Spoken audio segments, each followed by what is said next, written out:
This is the era of business intelligence analytics, and Power BI is leading that.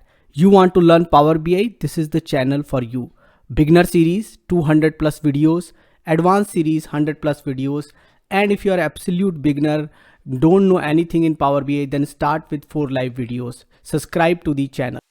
Hello and welcome to another video of beginner tutorial series, and in today's video we are going to learn how can we use a Power Query function that is table.reorderColumns. Now table.reorderColumns takes an argument, first argument which is table, then the column order and optional missing field. So basically what this function can do is basically it can reorder the columns. Basically what happens in Power Query, we have this functionality where you can change the order of the columns. So that's the functionality we want to use. We want to change the order of the column, and this function is going to return as a table. So takes a table, returns a table. And one example has been given here. So this is the table which has been given, and this table only has a one record, which is customer ID, phone and name. This is the order of the column also, customer ID, phone and name, and it has given the second is name and phone. So when actually it returns the table, the name is first and the phone is the later one. And same way the another one is giving missing field ignore.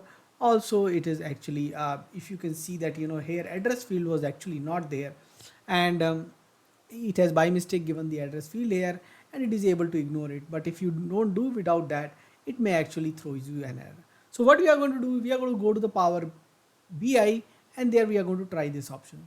So let me go to my Power BI. My Power BI I have already opened, and let me bring it here on this screen. Now my Power BI is open. On my Power BI, I'm on the home tab, and under the home tab we have this option transform data.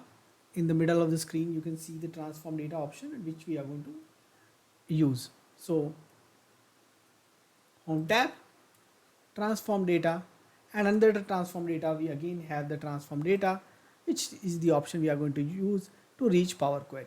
Once we reach the Power Query, I'll show you one or two tables which I already have, and what we are going to do is we are going to use those tables to basically do this operation. We can do on the current tables also, or we can do on the operation. So what we can do is basically, if I want to create a new table, I can go to this first table which I had, and I can go to the advanced editor, and here I already have a script to give a table. So this is hash table script. In this same series I told you how to do that, and so many operations I already taught you. Now what I'm going to do is I'm going to go to this home tab, new source. You can see that on the left hand side, and I create a blank query. Now once I create the blank query, actually I can double click and rename any query, or right click and rename any query. Now in this new query, what I'm going to do is basically I'm going to rename it, and the name, let me give, is reorder. And once I rename it, I can right click and go to advanced editor, or I can go to the home tab and advanced it. So first let me return this table, and let's see what does it return. So this table returns me 3 columns basically, A, B and C. Now I would like to do an ordering. So let's go ahead and try that out. So I have two options. I can write down the function on top of it, or I can write down a new step and also do it. So let me create a new step for you. So I give a comma and enter. There is no need of alt enter here. This is Power Query, so enter will do here. And I say reorder. Now when I am writing down a step myself, I typically giving underscore so that you can differentiate the step written by me. And so now I'm going to say table dot reorder columns, and in the reorder column the first thing is table, which is basically nothing but source, and second is column order as list. So let me give a list. So let me give a, in the angular brackets I need to give. So first column let me give C, second column let me give as A, and third column let me give as B. So I given altogether different order, and I need to return this table now. If I don't return this, then you are not going to get the reordered one. So we always need to remember whenever we are doing it manually. Now this is what I've done manually. Actually in Power Query like this, you can also do, like if I drag and drop it here, you can also see now this Power Query also added a reorder the one, and actually it has overwritten that step. And actually if you go ahead and look at my code advanced editor, it actually changed the code only.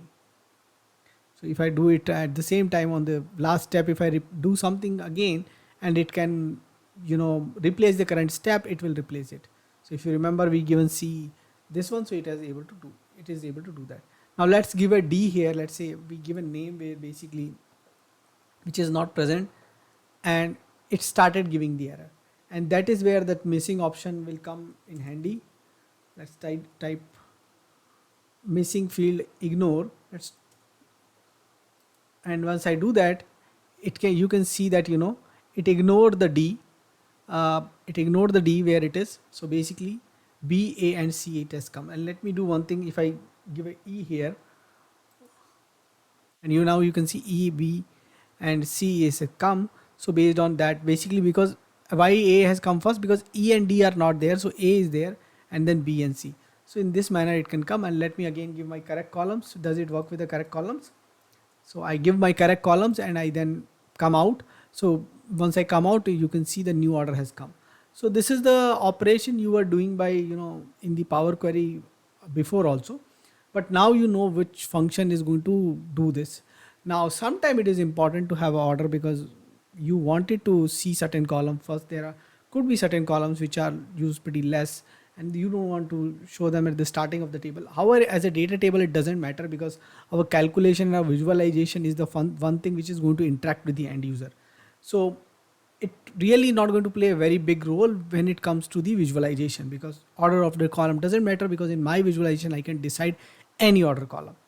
But still, while we are developing, it do play a role for us when we are looking at the table. So go ahead and try that out, and do let me know what else you want me to consider in this particular series. Thanks for watching this video. Thank you. Keep watching, keep asking questions in comments, subscribe to my channel and press the bell icon so that you can get notification for new videos. Thank you.